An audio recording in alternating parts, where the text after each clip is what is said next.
Welcome to our class. So आज है class number 7। 6 क्लासें हमने ऑलरेडी कर चुके हैं। तो 6th क्लास में हमने लास्ट क्लास में क्या पढ़ा था? लास्ट क्लास में हमने पढ़ा था, लेट मी चेक। क्लास 6 में हमने बाजीराव और बालाजी बाजीराव, जिनको नाना साहिब भी कहते हैं, संगोला की संधि के बारे में पढ़ लिया, और जो उसमें शर्तें हुई थी वो पढ़ लिया है। मराठा संघ के बारे में पढ़ लिया, थर्ड बैटल ऑफ पानीपत और जो भी है ये पुरंदर की संधि भी पढ़ चुके हैं, और प्रथम आंग्ल मराठा युद्ध भी पढ़ चुके हैं।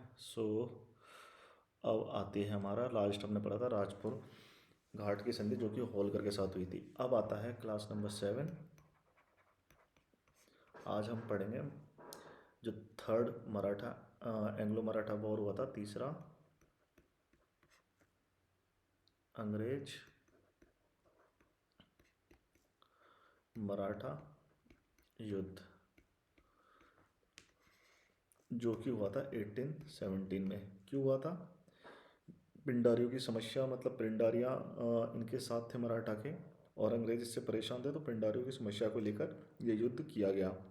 इसकी मुख्य समस्या थी पिंडारियों की समस्या।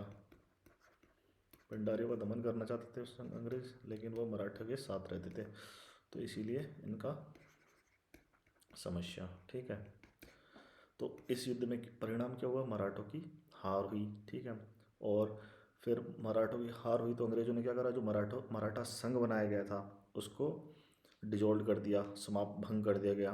पेशवा का पद पद था वो भी, इसमें क्या क्या चीज़ें, जैसे मराठा संघ था उसको भंग कर दिया, पेशवा का पद वो भी भंग कर दिया। ठीक है, जो बाजीराव टू थे, पेशवा थे, उसको बिठूर भेज दिया, और अंग्रेजों ने उन्हें पेंशन देने लग गए थे, उनको ख़त्म कर दिया तुम।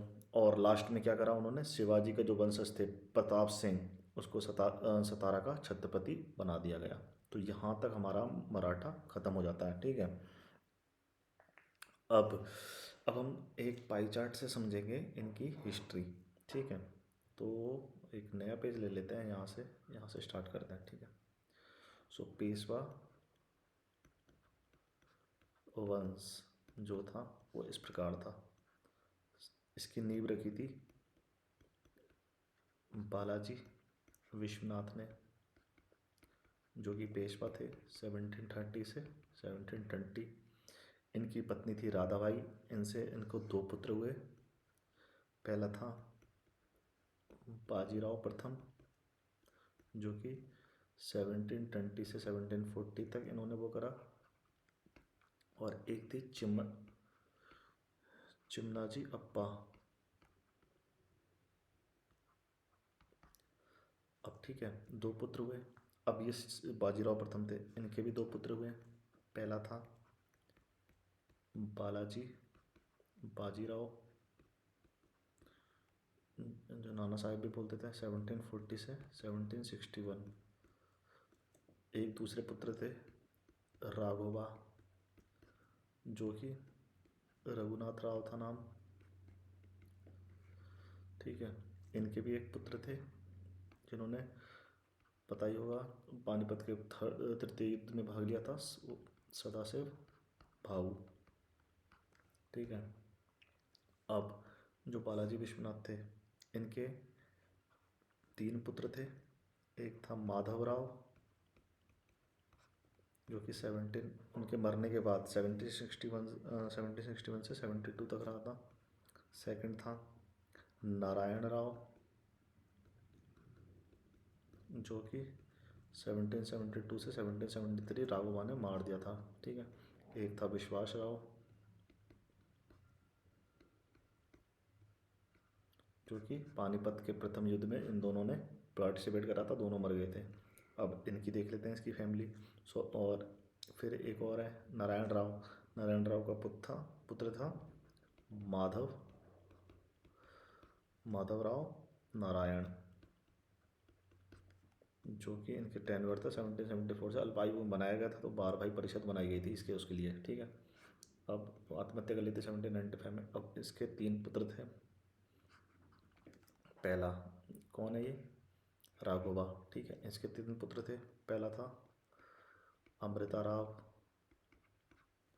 ठीक है, सेकंड बाजीराव सेकंड, जो कि 1796 से लेके 1880 तक रहा था। और इसका एक पुत्र था नाना साहेब, जो कि 1857 की क्रांति में भाग लिया था उसने। ठीक है, दत्तक पुत्र था ये वाला, गोद लिया गया। और एक और था चिमनाजी अप्पा। 3 पुत्र थे। और इसका भी एक दत्तक पुत्र था विनायक राव। ये बेटी थी विनायक राव, और ये एक तरह से दत्तक पुत्र था इसका। सो बेसिकली ये इनकी फैमिली है पेशवा वंश की। बालाजी विश्वनाथ, उनके 2 पुत्र थे, बाजीराव प्रथम, चिमनाजी अप्पा। फिर उसके बाजीराव प्रथम के 2 पुत्र थे, बाजीराव राघोबा और चिमनाजी अप्पा के सदाशिव राव था। और बाजीराव के 3 पुत्र थे। फिर उसके और राघोबा के 3 पुत्र थे। तो ये एक तरह से फैमिली ट्री हो गई। ठीक है, और अब यहाँ से हमारा एक तरह से ख़त्म हो जाता है।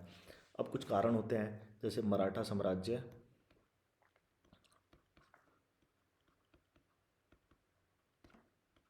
के पतन के कारण क्या थे।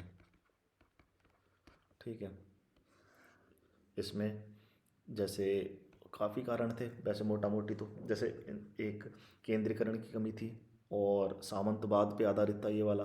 ठीक है, सामंतवाद पे आधारित था, केंद्रीकरण की कमी थी, कोई उसका वो नहीं था, सारे वो थे, कोई प्रशासनिक संस्थाएं नहीं थी इसकी। इनका मुख्य कार्य लूटपाट थी, और स्थायी साधन नहीं थे कुछ वित्त के, तो ये जो लूटपाट से करते थे उसी से काम करते थे। जैसे कि स्थायी साधन क्या नहीं थे, कृषि नहीं थी, कृषि नहीं करते थे, उद्योग व्यापार वगैरह नहीं करते थे। ये जीते जरूर थे, जैसे इन्होंने जीता गंगा यमुना का दोआब क्षेत्र जीता, और कर्नाटक जीता, कोरोमंडल तट तट जीता, लेकिन इन्होंने प्रत्यक्ष शासन नहीं करा इस पर, मतलब उसको कहीं रख दिया और इन्होंने प्रत्यक्ष शासन नहीं करा। और इनके हथियार भी पुराने थे। ठीक है, हथियार वगैरह पुराने थे। और इन्होंने छापामार जो इनकी मुख्य प्रणाली थी उसको छोड़कर यूरोपियन पद्धति अपनाई, तो इन दोनों में ही ये निपुण नहीं थे, तो इसलिए इनके हार के कारण थे। ठीक है, क्योंकि वो छापामार प्रणाली इनकी परंपरागत युद्ध प्रणाली थी, जो कि इनको हमेशा युद्ध जीतने में सहायक होती थी। लेकिन उन्होंने ट्राई करा कि मतलब हम एक नई रणनीति अपनाते हैं और नई प्रणाली अपनाते हैं, लेकिन इन दोनों में उन्होंने क्या करा, इन दोनों में सामंजस्य स्थापित नहीं कर सके ये वाले। ठीक है, तो यहाँ तक हमारा ख़त्म हो जाता है मराठा का। अब हम स्टार्ट करते हैं सेकंड। तो हमारा सिलेबस किस प्रकार है, सिलेबस है हमारा, जैसे हमने पढ़ा कंपनियों का आगमन। ठीक है, कंपनियों का आगमन सिलेबस हमारा ये है, पहला पहला टॉपिक ये था। सेकंड, उत्तरकालीन मुगल बादशाह। ठीक है, थर्ड, फिर मराठा पढ़े हमने, और हम चौथा टॉपिक पढ़ेंगे हम बंगाल। ठीक है, अब बंगाल में क्या है, बंगाल, अब जैसे ही वो मरा, क्या बोलते हैं, औरंगजेब, तो धीरे धीरे एक बगावत स्टार्ट हो गई थी, धीरे धीरे अन्य मतलब रियासतों में, कि हमको भी स्वतंत्र रहना है।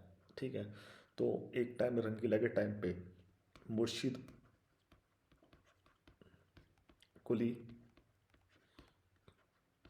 खान, इन्होंने बंगाल राज्य की स्थापना करी। ठीक है, और इन्होंने जो राजधानी थी बंगाल की, वहाँ से ढाका से मुर्शिदाबाद कर दी, ढाका से मुर्शिदाबाद।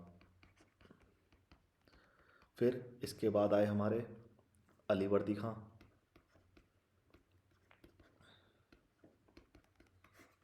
ये पहले बिहार का गवर्नर था। ठीक है, बिहार का गवर्नर था ये, और इसने धोरिया के युद्ध में बंगाल के राजा सरफराज को मार डाला और बंगाल का नया नवाब बना। ठीक है, और इसने एक महत्वपूर्ण कथन भी कहा था, जैसे इसने तुलना की थी, यूरोपियन की तुलना मधुमक्खियों से की थी। क्वेश्चन पूछा जाता है एग्जाम में, तो इसका याद रख लीजिए, किसने करी थी, अलीवर्दी खान ने करी थी, यूरोपियन की तुलना मधुमक्खियों से। अब आता तीसरा, तीसरा है सिराजुद्दौला। ये तो बहुत इंपॉर्टेंट है, बैटल ऑफ प्लासी इसी ने लड़ी थी। ठीक है, अब ये अलीवर्दी खां का दोहिता यानी ग्रैंडसन था ये वाला, लेकिन इसके जो रिलेटिव्स थे इसको वो नहीं करते थे, क्या बोलते हैं, बनाना नहीं चाहते थे नवाब, तो इसमें इसके नवाब के जो विरोधी थे उसमें क्वेश्चन पूछाता है कौन कौन थे नवाब के विरोधी जो इसको बनाने चाहते थे। एक तो इसकी मौसी थी, मौसी घसीटी बेगम, ठीक है। दूसरा था इसका पूर्णिया का नवाब था शौकत जंग। एक उसका सेनापति था मीर जाफ़र था एक, ठीक है। और एक था राय दुर्लभ सेठ और एक जगत सेठ। ये सारे इसके विरोधी थे और यही मुख्य कारण रहे थे, मतलब इन्होंने और अंग्रेजों के बीच ढंग से सामंजस्य वो नहीं हुआ, इनका कनेक्शन नहीं हुआ अंग्रेज और इसके सिराजुद्दौला के बीच में, और इसीलिए इसका शासन खत्म हुआ और प्लासी का युद्ध लड़ा गया, ठीक है। अब धीरे धीरे जितने मतभेद बढ़ते गए, कंपनी और नवाब के बीच मतभेद बढ़ते रहे, और उनके मुख्य कारण क्या थे। जो कंपनी थी, जो ये विरोधी हैं उनका सपोर्ट करती थी, ठीक है।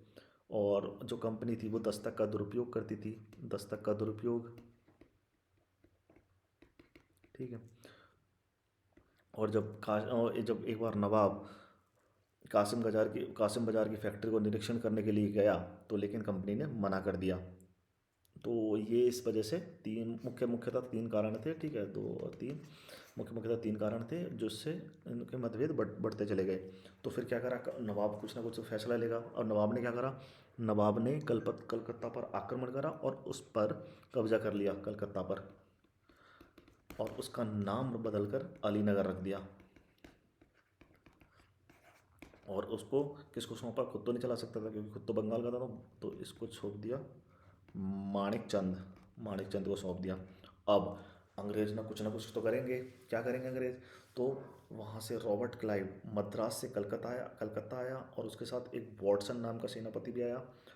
तो जब वो पहुँचे कलकत्ता, तो माणिकचंद तो इतना सीधा बंदा था, इसने सीधा कलकत्ता जो था वो दोनों क्लाइव, लो भाई अपनी हिफाजत लो, क्लाइव और वाटसन दोनों को बिना युद्ध करे ही दे दिया। बोला भाई ले लो, मेरे को मारो मत और आराम से आप रख लो, ठीक है।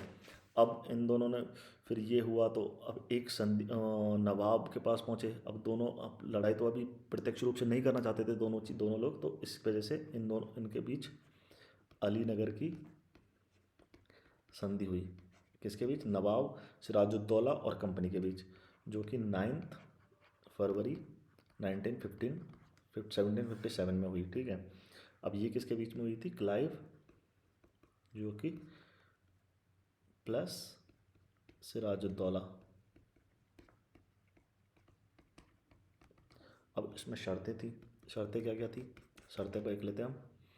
पहली इसमें 5 शर्तें थी। पहले कंपनी को जो भी व्यापारिक अधिकार थे वो वापस दे दिए गए, ठीक है। सेकंड, जो कल कंपनी ये नवाब इसकी घोर विरोध करता था, जो कि किलेबंदी का करता था, तो कंपनी को कलकत्ता की किलेबंदी कर सकती थी।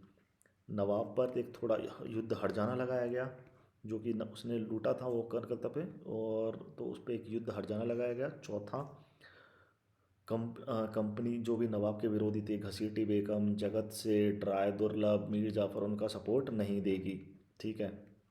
और पांचवा, बस मुख्यतः 4 पालन थे, लेकिन पांचवा क्या हुआ, जो शर्तें थी इन दोनों ही पक्षों ने इन शर्तों का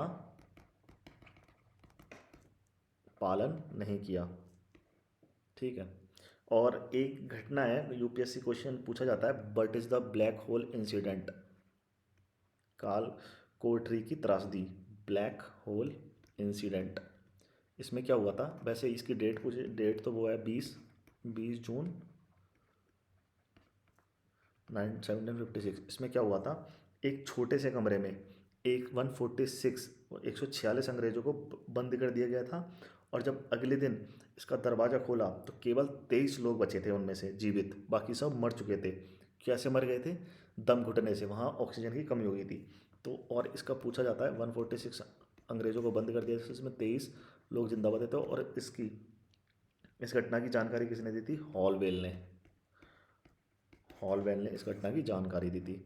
अब आता है हमारा मुख्य युद्ध, जो कहते हैं हम प्लासी का युद्ध, जो कि एक निर्णायक युद्ध था बंगाल के इतिहास में और कंपनी का वर्चस्व स्थापित करने के लिए, जो कि लड़ा गया 23 जून 1757 में, ठीक है।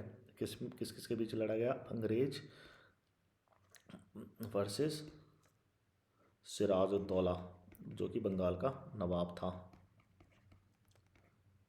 इसकी तरफ से लड़ा इसका सेनापति मीर जाफ़र, जो कि ऑलरेडी इसका वो वफादार नहीं था, लेकिन इसकी तरह से नाम तो रहेगा ही। और यहाँ से लड़ा था क्लाइव।